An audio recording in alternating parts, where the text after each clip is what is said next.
range of motion, we do active range of motion, we then do passive range of motion, and we realize that the thumb itself, in the case of de Quervain's, may be limited in its ability to move.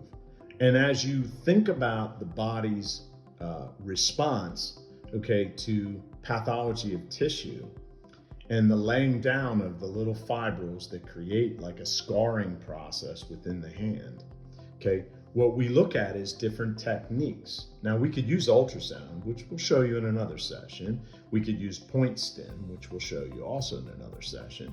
But one of the things that we hear a lot about is a manual therapy technique, which is known as Graston. Now Graston might actually be the tool, but that's all I've ever heard it referred to.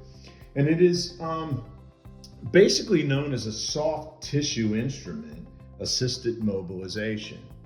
So it's a manual therapy approach that again uses an instrument, okay, with a specialized form of massage, and or I'm gonna get away from the term massage because insurance companies hate that term, and I'm gonna call it scraping the skin gently, because the idea is for you to move the tissue under it that has become negative, like we'll call it, just for the sake of, collagen buildup tissue that's becoming scar tissue in that tendon area that we've talked about.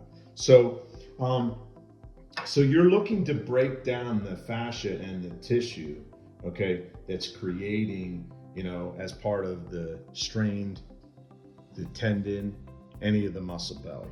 Now I'm going to use the old-fashioned type of Graston, and because they came out with all these wonderful fancy tools, but quite honestly, we used a butter knife, because the butter knife has a lot of butter knives, depending upon how they are. This is stainless steel, and so is a Graston tool. So what we'll do in many cases is we'll put a little bit of cream on there, or sometimes go without the cream. And what you would then do is you would use the soft edge, and you would actually move it through the tissue, okay, like so.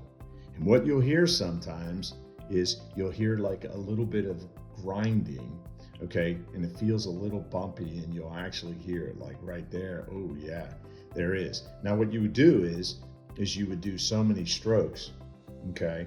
Now it can irritate the skin and it can irritate the area, okay, but the idea behind it is you're smoothing out the tissue, the fascia, and getting the body to respond, which in turn, many times the body will respond.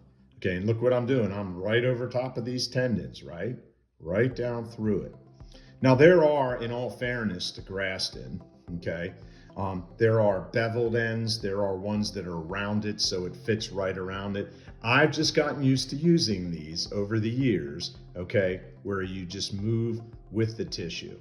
So I know what tendon I'm after, and I'm moving with the tissue. So if I come around here, I'm moving with the tissue, and I have the blade touching the tissue. And at what point in the recovery process would you typically use this? I probably wouldn't use it the first session. I might, depending upon, remember, so we have a couple different ways that a patient presents. One, it could be from a primary care doctor who wants us to begin the process. They might not even have a splint, and then we'll get them a splint or make them a splint, right? Which means we're probably in the acute process, and I'm not going to use it in the acute process. I would suggest that maybe a doctor who is injected, like an orthopedic doctor, ours that we use, they'll inject somebody, or they'll put them in that thumb spica splint, you know, for a week or two, and then when they present back, they'll say, I think we need to start some therapy.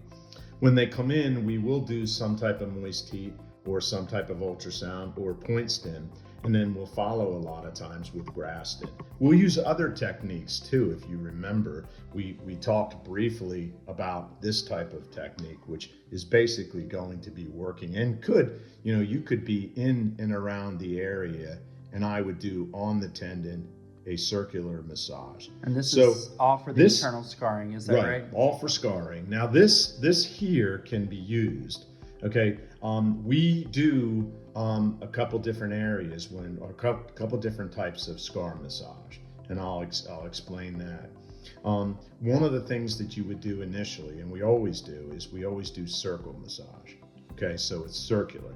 And if I'm on the tendon, I'm just teaching them to massage the tendon and do circle massages. Okay? All right, eventually when they're tolerating that, okay, what I can do is I can literally come in with a friction massage.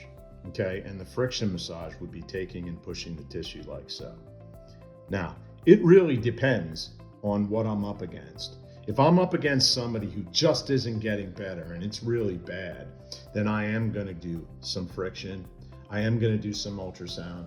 I probably will do ice at the end of the session, heat in the beginning of the session, and then really try to move this tendon, okay, through its motion and get those fibrils that are in that tissue to loosen up.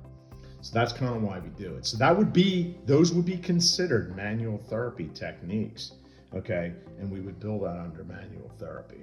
All right, so that's just an example of some of the things that we do.